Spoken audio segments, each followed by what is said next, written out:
안녕하세요. 오늘은 도와 괴로움이라는 주제를 살펴보도록 하겠는데요. 이 도는 동양적인 지혜나 진리를 집약한 용어고, 괴로움은 심리적인 장애에 속하는 문제인데, 이 도와 괴로움이 무슨 상관이 있겠는가라고 생각할 수도 있겠습니다. 그런데 이 도에 가까워질수록 괴로움에서 멀어지고, 도와 하나가 되면은 이 도라고 하는 것은 생각이나 어떤 개념, 그 이전에, 생각이 일어나기 이전의 상태이기 때문에 도와 하나가 된다면 괴로움이 소멸이 된다고 볼 수가 있습니다. 마찬가지로 도에서 멀어질수록 우리 마음의 괴로움은 커지게 되고, 심리적인 장애에서 벗어나기가 어렵다. 이런 관점에서 도를 이해하는 것은 곧 우리의 어떤 심리적인 여러가지 괴로움의 문제를 해결하는 데 도움이 될 수가 있다, 이렇게 볼 수가 있겠습니다. 그래서 이번 주제는 이 도를 심리치유적인 관점에서 이해하고 생활 속에서 실천해 나갈 수 있는 한 방법을 다룬다, 이렇게 생각하시면 되겠습니다. 물론 이 도라고 하는 게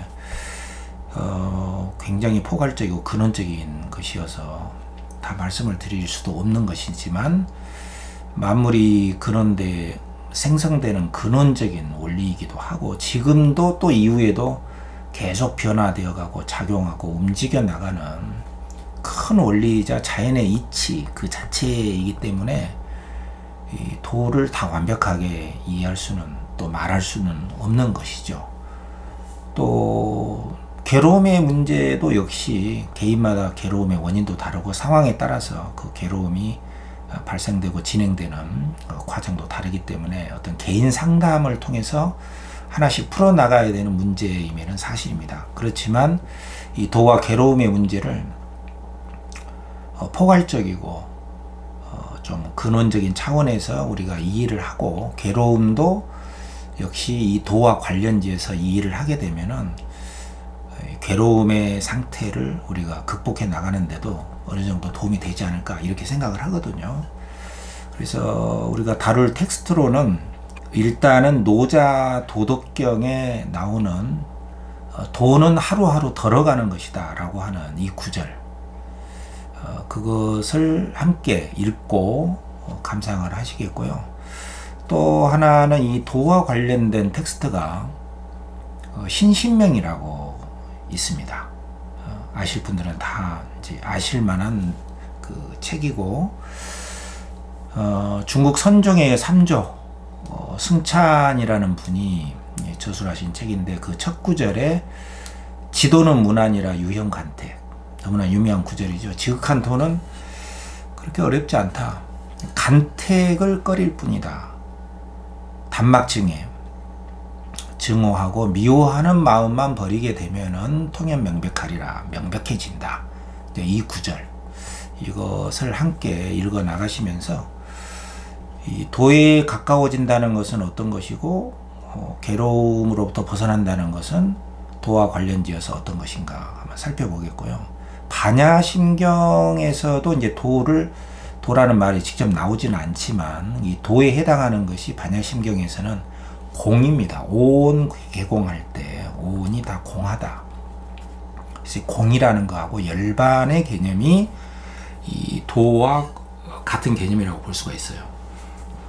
그리고 우리 현대시로는 김춘수의 꽃을 위한 서시라는 작품이 있는데, 물론 이 작품이 도에 대해서 쓴 작품은 아니지만, 생각이 일어나기 이전에, 우리 감정이나 생각이 일어나기 이전에 그 상태, 그것에 대한 그 무지의 상태에 대한 그 안타까움을 읊은 시인데, 오직 모를 뿐인 그 무지의 상태로 들어가게 되면은 오히려 우리가 괴로움에서 벗어날 수 있다는 내용의 요지로 함께 여러분과 다뤄보도록 하겠습니다. 뭐 도라고 하는 것을 우리가 이제 총체로 다 다룰 수는 없지만, 도를 심리치유적인 관점에서 우리가 이해하고 털어나가겠다, 이런 말씀이죠. 텍스트를 한번 보시면서 짤막짤막하게 도와 괴로움의 관계에 대해서 살펴보도록 하겠습니다. 자, 여기 노자의 도덕경에 보면은 위학일이 위도일손이라는 말이 나와요. 여기에 도에 대해서 굉장히 간명하게 언급한 구절입니다. 이 구절을 여러분들이 익혀 놓으시면은 괴로움에서 벗어나는데 많은 도움이 되거든요. 위학일이라는 것은 학문을 하는 데에서는 날마다 더해가는 것이라는 것이에요. 그래서 지식이라든가 개념 이런 것들은 뭐 암기하고 머리로 이해하고 계속 쌓아 올라가서 지식을 체계화하는 것이잖아요. 그렇지만 도는 이러한 그 일상의 학문이라든가 지식, 개념, 관념이 아니잖아요. 그래서 도는 우리의 머릿속에서 이미 형성이 된 어떤 개념이라든가 우리가 알고 있는 상대적이고 부분적인 지식들, 그 상대적이고 부분적인 지식들은 도가 아니거든요. 도는 완전성, 전체성의 개념이라고 하면은 우리가 알고 있는 이 학이라고 하는 것은 부분적이고 상대적인 것이에요. 그러니까 불완전한 것이죠. 어떻게 보면 허상이라고 볼 수가 있거든요. 전체 진리가 아니다는 것이에요. 그런데 도는 도를 하는 데 있어서는 날마다 덜어가는 것이라는 것이에요. 던다는 것은 이제 없앤다는 것이죠. 그래서 우리가 도에 근접을 하려면은 우리가 가지고 있는 지식이나 어떤 관념, 개념, 어떤 과거의 기억, 이미지들을 제거해야 된다는 것이에요. 거기에 얽매여 있으면은 상대적이고 부분적인 것에 집착을 하게 되고 그것을 사실이라고 믿고 우기기 때문에 거기서 괴로움이 나온다는 뜻이거든요. 그래서 우리가 덜어내는 것이 바로 도다. 우리가 가지고 있는 것을 다 지워야 한다. 놓아야 한다. 벗어나야 한다. 이런 이야기인데 무엇을 덜어내는가 이 문제에 대해서는 좀 오해를 하시는 분들도 있는 것 같아요. 무엇을 덜어내는가? 그것은 뭐 욕심을 낮춰야 한다. 욕망을 덜어내야 된다. 이렇게만 생각을 하시는데 그보다 더 큰 중요한 것은 우리가 가지고 있는 어떤 그 지식과 개념들이 있거든요. 아무리 뭐 학력, 학벌 이런 개념이 아니라 우리는 누구나 어떤 지식과 개념을 가지고 있어요. 그것으로 대상을 보기 때문에 그런 지식과 개념, 관념, 자기의 관념에서 벗어나지 않으면은 도의 전체적 실상을 볼 수가 없다. 그래서 도에 가까워지고 괴로움에서 벗어나려면은 우리가 가지고 있는 어떤 지식과 관념들을 덜어내야 된다는 것이죠. 자, 이게 노자 도덕경에서 간명하게 보여주고 있는 도의 세계, 도와 괴로움의 관계를 언급한 구절이라고 볼 수가 있고요. 승찬의 흰신명의 첫 구절에 보면은 지도는 무난이라 유형간택이다 이런 유명한 말이 있습니다. 그래서 지극한 도는 어렵지 않다. 뭐 도에는 뭐 지극한 것이고 지극하지 않은 것이고가 없습니다. 도라고 하는 것은 뭐 도가 아닌 것이 없을 정도로 다 도거든요. 만물이 생성되어 나가는 어떤 이치고 변화되어 나가는 어떤 그 자연의 이치와 같은 것이에요.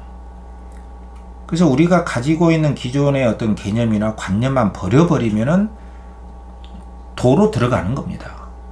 그래서 이 도에 들어가는 것은 그렇게 어렵지가 않고 단지 간택을 혐오하면 된다. 간택이라는 것은 선택인데 어느 한 곳에 치우친 것을 말합니다. 하나의 편견이라든가 뭐 음식으로 말하자면 편식이 되겠죠. 그것은 하나의 집착에 해당이 돼요. 거기 얽매여서 휩쓸려서 벗어나지 못하는 것들이 있거든요. 어떤 고정된 생각, 고정된 감정들 그런 것이 있기 때문에 그 상대가 나를 멀리하는 것이 아니라 나의 감정과 생각이 상대를 멀리하고 경계를 두는 것이죠. 그래서 어떤 감정이 없는 식물이 되라 그런 이야기가 아니고 너무 지나치게 좋아하고 싫어하고 하는 내 감정과 생각, 일어난 감정과 생각으로부터 벗어나게 되면은 그것이 도의 자리다. 왜냐? 도는 감정과 생각이 일어나기 이전에 그 생명의 자리이기 때문에 이 말을 신신명에서도 이렇게 하고 있는 것이죠. 그래서 단막증에 미워하고 사랑하는, 너무 지나치게 거기에 집착하고 너무 지나치게 미워하는 것만 하지 않으면은 통연명백, 도는 저절로 드러난다. 자, 이렇게 돼 있는 게 승찬의 신신명이고요. 사실은 우리가 잘 이 말의 의미를 잘 살펴봐야 됩니다. 반야심경에서는 도라는 말은 나오지 않는데 이 무라는 말이 많이 나와요. 그래서 생각도 없고 귀도 없고 눈도 없고 바깥에 대상도 없고 또 괴로움에서 벗어나기 위한 고집멸도도 없어지는 거. 우리가 다 그렇게 중요하다고 생각했던 것들이 다 없어져야 된다. 그게 반야, 지혜고 그게 바로 도인데 여기서 도는 공의 세계로 나오거든요.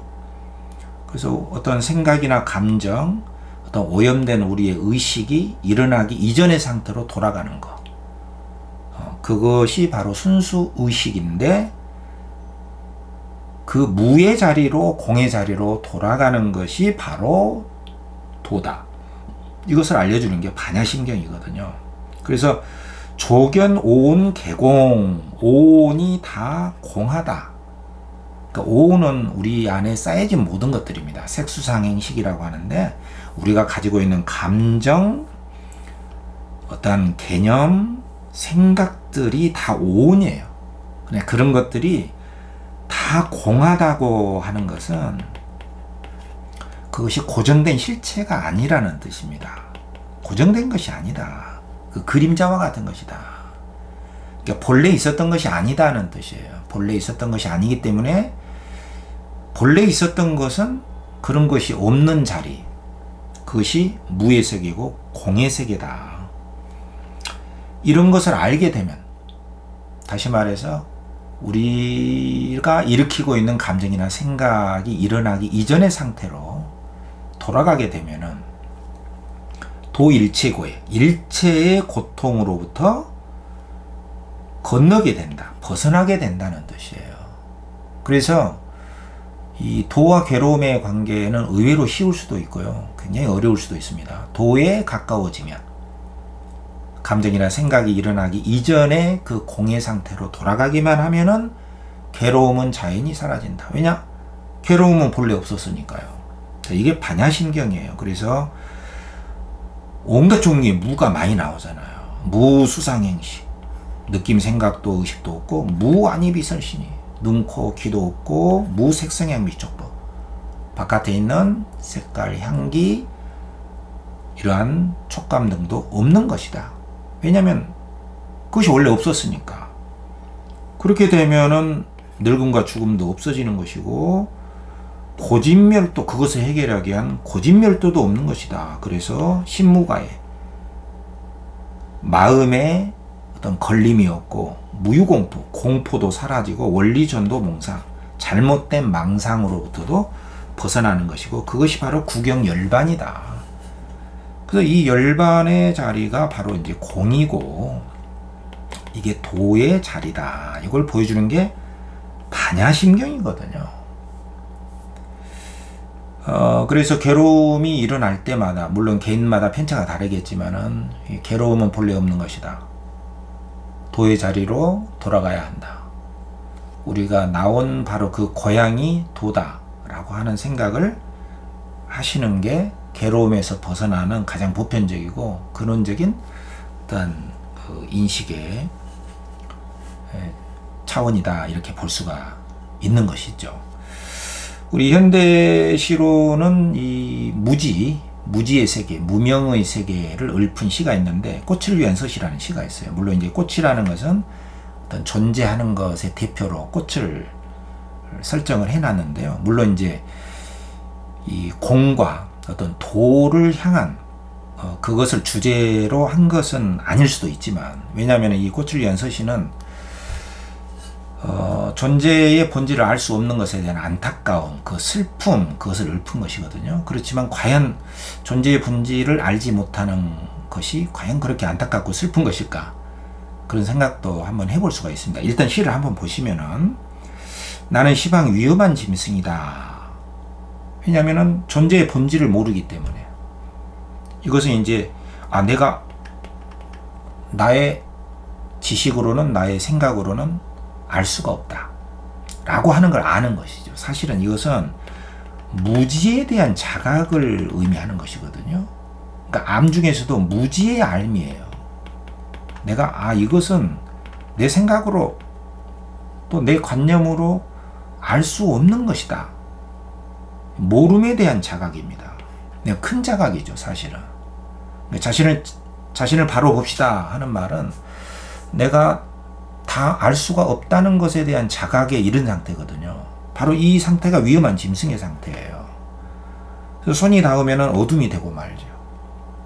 알려고 하는 순간 무지의 상태가 되는 것이죠. 이 삶은 무엇인가? 저 사물의 본질은 무엇인가? 그래서 존재의 가지 끝에서 대상들을 너는 이름도 없이 무지의 상태에서 꽃은 피고 진다. 나의 모름의 상태에서 나도 모르는 어떤 무지의 상태에서 꽃은 피고 진다. 눈시울이 젖어드는 이 무지의 무명의 어둠 속에서 추억의 한 접시 불을 밝히고 나는 한밤내 운다. 이 울음이라고 하는 것은 그 존재의 본질을 알고자 하나 알 수 없는 무지에 대한 무명에 대한 안타까움 때문에서 나오는 울음과 슬픔이 되겠죠. 그렇지만 나의 울음은 돌개바람이 돼서 탑을 흔들고 도래까지 스미면 금이 될 것이다. 이 무지에 대한 안타까움, 이 무지에 대한 안타까움이라든가 알고자 하는 내가 모른다는 자각에서 비롯된 이 탐색의 노력, 그것은 이제 우리가 참구한다고 하죠. 단순히 학문하는 게 아니에요. 쌓아서 올라가는 게 아니라 나는 모른다. 오직 모를 뿐. 오직 모를 뿐. 나는 알 수 없는 그 상태에 있다. 라고 해서 나의 부분적이고 상대적인 지식이나 관념을 버려버리는 것이에요. 그래서 그것은 아주 무가치한 것이 아니라 가치로운 금이 될 수가 있습니다. 그렇지만 마지막에 얼굴을 가리운 나의 신부여. 어떤 그 대상의 본질을 말하거든요. 이 대상의 본질은 여전히 나의 유한한 생각, 나의 유한한 관념으로는 역시 얼굴을 가리운 상태에 있다. 무지의 상태에 있다는 거예요. 무지의 상태에 놓여 있는 대상의 본질들. 그래서 대상의 본질을 알고자 하나 알지 못하는 안타까움과 슬픔을 읊은 작품인데 사실은 이것이 과연 슬픈 것인가? 라고 생각해 보면은 아닐 수도 있습니다. 왜냐? 나의 어떤 유한한 자각과 어떤 나의 생각과 감정의 한계를 자각을 하고 오직 모를 뿐으로 대상을 있는 그대로 볼 수 있는 길이 열리기 때문이죠. 이것은 무지의 자각으로 인한 힘이 될 수가 있습니다. 그래서 나는 위험한 짐승이다 라고 했을 때는 더 이상 괴롭지 않은 상태로 들어가는 하나의 입구에 놓여 있다고도 볼 수가 있거든요. 그래서 무지의 상태로 들어가라. 오직 모를 뿐의 상태로 때때로 우리는 놓여 있을 필요가 있다. 자, 오늘은 여기까지 하겠습니다. 도와 괴로움의 관계를 주제로 살펴봤습니다. 도에 가까워질수록 우리는 괴로움에서 멀어질 수가 있고 도와 하나가 된다면 그것은 원래 괴로움이 없는 자리로 돌아가는 것이 되겠죠. 왜냐하면 도는 어떤 감정이나 생각이 일어나기 이전의 심리 상태이기 때문에 그것은 우리의 본래 고향이고 우리가 돌아가야 될 집이라고 볼 수가 있습니다. 그래서 우리가 그것이 필요하든 필요하지 않든 간에 괴로움의 원인 그리고 상황적인 조건은 다 각각 다르다고 볼 수가 있겠지만 그 괴로움의 상태에서 벗어나려면은 어쨌든 우리는 도에 가까워지고 도와 하나가 될 수밖에 없다. 이렇게 볼 수가 있겠습니다. 그래서 이 문제를 다루기 위해서 노자 도덕경, 또 신신명의 구절, 반야심경, 또 현대시에서 꽃을 위한 서시까지 4개 텍스트를 가지고 짤막하게 살펴봤는데 얼마나 도움이 되셨는지 모르겠습니다. 하루하루 우리가 살아가면서 내가 도에 점점 가까워지고 있는가, 도와 하나가 되고 있는가, 아니면은 감정과 생각이 일어나기 이전의 상태인 도에서 점점 더 멀어지면서 내가 알고 있는 지식과 어떤 내가 알고 있는 관념, 이미지, 과거 기억들에 사로잡혀서 도에서 점점 멀어지면서 나의 괴로움은 내 스스로가 더 키워가고 있는 것은 아닌가 하고 점검해 나가는 한 주가 되시기를 바라겠습니다. 오늘 여기까지 하겠습니다.